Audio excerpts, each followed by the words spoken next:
Hi viewers, welcome back to FaTRenDZ. ரொம்ப ஃப்ளஃபியான செம எம்மியான ஒரு ரெசிபி தான் ஷேர் பண்ணியிருக்கேன். ஆல்ரெடி நான் இந்த ரெசிபி அப்லோட் பண்ணியிருக்கேன். ஆனால் இந்த முறை அதையோட செம டேஸ்ட்டாகவும் சாஃப்டாகவும் இருந்ததுனால இதை ஷேர் பண்ணியிருக்கேன். வீடியோவை ஸ்கிப் பண்ணாமல் பாருங்கள்.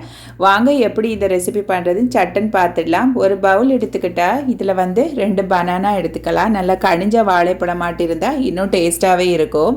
இந்த வாழைப்பழத்தை பவுலில் சேர்த்துக்கலாம். ஒரு ஃபோர்க்காலையோ இல்லைனா நம்ம கையை வச்சே நல்லா மசிச்சு எடுத்துக்கலாம். 1 கப் சீனி எடுத்திருக்கேன். இன்றைக்கி வெள்ளை சீனி தான் எடுத்திருக்கேன். லாஸ்ட் டைம் நான் ஜக்ரி சேர்த்து மேக் பண்ணியிருந்தேன்.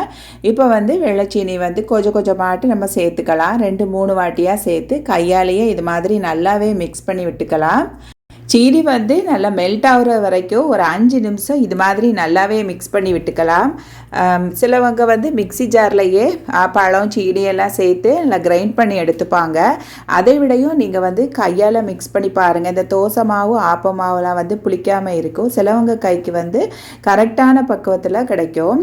அதுபோல் நம்ம கை வச்சு இது மாதிரி மிக்ஸ் பண்ணுறதுனால இந்த ஸ்நாக் நல்ல டேஸ்ட்டாகவும் ஃப்ளஃபியாகவும் இருக்கும். ஸோ இது மாதிரி நல்லாவே மிக்ஸ் பண்ணி விட்டுக்கலாம்.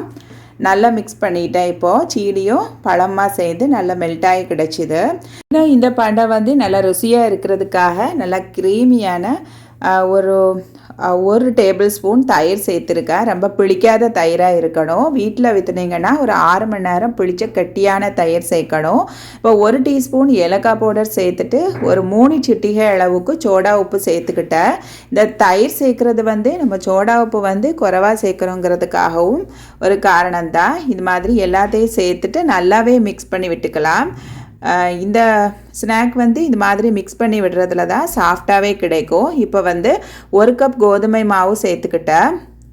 1 கப் கோதுமை மாவு சேர்த்துட்டு நல்லா மிக்ஸ் பண்ணி விட்டுட்டு ஒரு 3 டேபிள் ஸ்பூன் அளவுக்கு மைதா மாவு சேர்த்துக்கலாம். இந்த ஆல் பர்பஸ் ஃப்ளார் ஆப்ஷனல் தான். கோதுமை மாவே எல்லாமா சேர்த்துக்கணுன்னா கூட சேர்த்துக்கலாம். நான் இன்றைக்கி இந்த பழமும் சீனியும் தயிர் மாட்டு மிக்ஸ் பண்ண அந்த அளவுக்கு தக்கன நான் மாவு சேர்த்துக்கிட்டேன். திக்கான இந்த மாதிரி நம்ம தண்ணியில் கையை நல்லா முக்கிட்டு பிடிச்சி போடுற அளவுக்கு மாவு கன்சிஸ்டன்சி இருக்கணும். ஸோ நான் அந்த அளவுக்கு மாவு சேர்த்துக்கிட்டேன். ரொம்ப திக்காகவும் இருக்கக்கூடாது.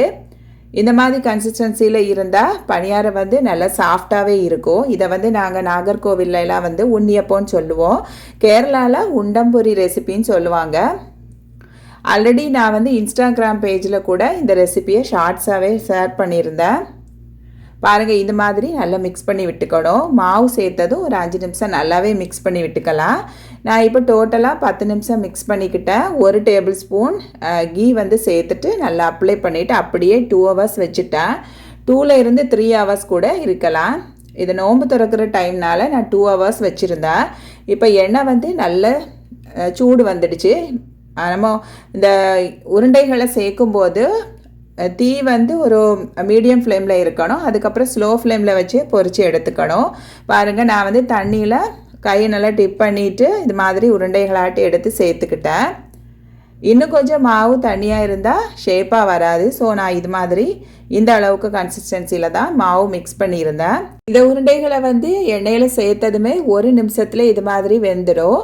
ஸ்லோ ஃப்ளேம்லேயே வச்சுருந்தா தான் உள்ளெல்லாம் வெந்து கிடைக்கும். ஸோ நான் ஸ்லோ ஃப்ளேமில் வச்சு ஒரு 2 நிமிஷத்துக்குள்ளாடி இந்த மாதிரி டர்ன் பண்ணி கொடுத்துக்கிட்டேன். பாருங்கள், டோட்டலாக ஒரு 5 நிமிஷத்தில். அப்புறமா கொஞ்ச நேரம் நம்ம ஒரு 1 நிமிஷம் மீடியம் ஃப்ளேமில் வச்சு இந்த மாதிரி பொரித்து எடுத்துக்கணும். அதில் டேஸ்டான உன்னியப்பம், அதாவது உண்டம்பொரி ரெசிபி தயாராகிடுச்சு.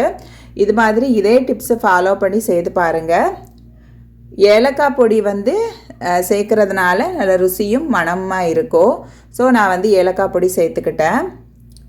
இந்த மாதிரி நல்லா செவந்து சூப்பரான ஃப்ளஃபியான உன்னியப்பம் தயாராகிடுச்சு. கண்டிப்பாக ட்ரை பண்ணி பாருங்கள். எப்போவும் பஜ்ஜி, போண்டா, சமோசா, ஸ்ப்ரிங் ரோல்னு சொல்லி செய்து கொடுக்காம இது மாதிரி கூட இஃப்தாருக்கு செய்து கொடுத்தா பிள்ளைங்க விரும்பி சாப்பிடுவாங்க.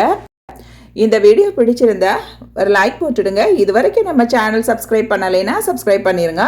ஃப்ரெண்ட்ஸ் அண்ட் ஃபேமிலி கூட வீடியோ ஷேர் பண்ணுங்கள். கமெண்ட் பாக்ஸுக்கு பதிவுகளை மறக்காமல் எழுதுங்க. இன்னும் ஒரு ஹெல்த்தியான வீடியோங்களை சந்திக்கும் வரை டேக் கேர், பபாய்.